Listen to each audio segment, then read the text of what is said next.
अमीरों के तो मकान बन जाते हैं, अपर मिडिल क्लास के भी बन जाते हैं और शायद कुछ मिडिल क्लास लोगों के भी, लेकिन जो हमारा ऑनेस्ट लिविंग पे यकीन रखता हो, ईमानदारी से मेहनत करता हो, एक तनख्वाहदार शख्स हो, तनख्वाहदार शख्स अब मकान का ख्वाब भी नहीं देख सकता।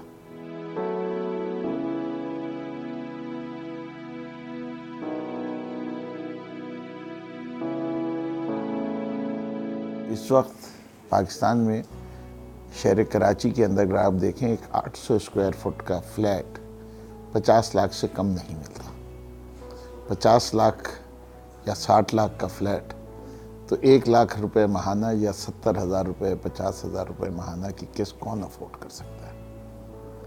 अच्छा, दुनिया ने किया क्या है कि इसको अफोर्डेबल कैसे किया है? हम भी वही करना चाह रहे हैं।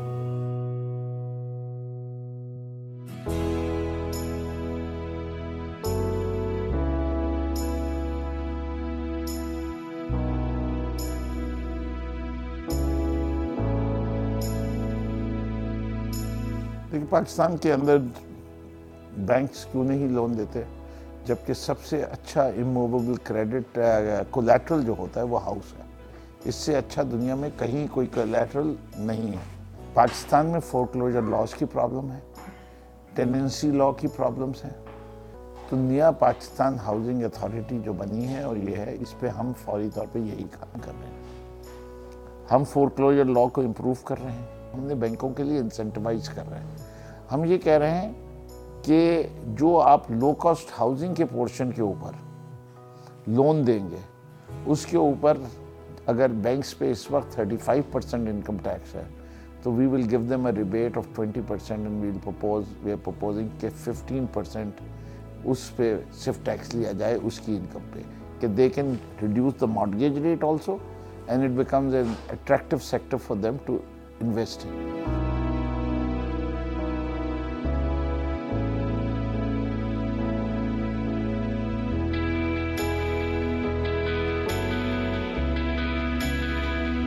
जब आप कर्जे की मियाद बढ़ा देते हैं तो महाना किस्त कर्जे की कम हो जाती है।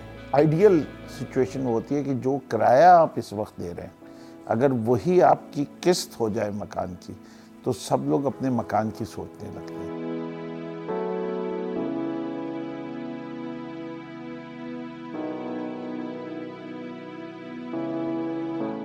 हम बिल्डर फाइनेंसिंग की भी, प्रोजेक्ट फाइनेंसिंग का भी कॉन्सेप्ट ला रहे हैं, जिसकी वजह से बिल्डर का इन्वेस्टमेंट उतना नहीं होगा जितना उसकी आम स्कीम्स में होता है। हम कह रहे हैं कि लो कॉस्ट हाउसिंग के अंदर उसको अगर 30% इक्विटी देगा तो 70% उसको लोन मिल जाएगा। अभी हर बिल्डर अपनी क्लाइंट की किस्त के ऊपर मजबूर है, किस्तें नहीं आएंगी तो मुकम्मल नहीं कर सकता। जब उसको बिल्डर फाइनेंस मिल जाएगी तो किस्त का मसला ख़त्म हो गया।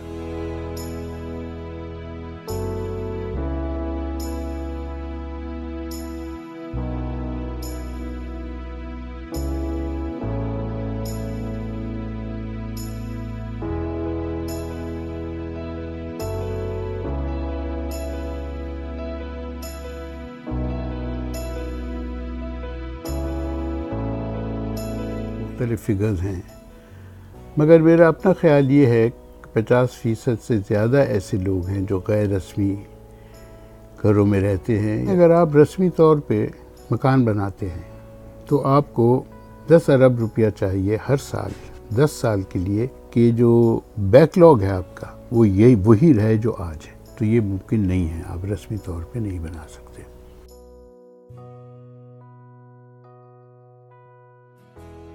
There have been attempts at low-cost housing schemes in the past, but they've almost always failed. And that has to be thought through and why. I mean, the few things that we've heard about, let's say, a down payment or some loans, actually suggest that those sorts of homes or that scheme will be actually unaffordable. You know, how is someone who you consider to be working poor going to afford, let's say, a down payment of 10 lakh rupees, for instance? That doesn't seem very viable. You know, if they had that kind of liquid cash, then maybe they'd be buying, you know, a plot on the outskirts of the city already. And those who do have that kind of liquidity do buy plots. But we're talking about the vast majority of people who don't have that kind of liquidity.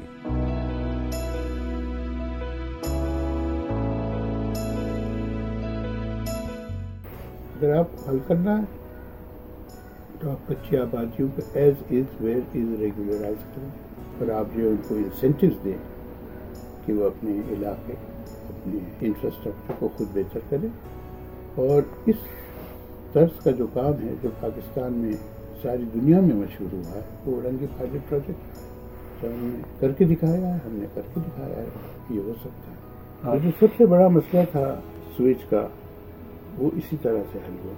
लोगों ने deal की, local governments के लिए switch हम डाल रहे हैं, पानी की लाइन हम डाल रहे हैं, जहाँ हम डाल दें आप उस गली को पक्का कर दें। और जो हमने देखा वो ये है कि इसके नतीजे में सबसे ज़्यादा फ़ायदा सेहत के स्टेटिस्टिक्स को हुआ है। जहाँ तक रिहाइश का जो मसला है या रिहाइश का जो बहरान है उसके जो मुख्तलिफ मतलब तरह तरह के हल हैं, एक हल है नहीं। लेकिन जैसे मैंने कहा ना, बुनियादी सवाल आपके सियासी तरजीहात का है। अगर आप वाकई समझते हैं कि ये आपकी कमिटमेंट है तो ये तो लाजिम है कि आप मौजूदा कच्ची आबादियों को रेगुलराइज करें, और कुछ नहीं तो कम से कम बुलडोज़र चलाना छोड़ दें।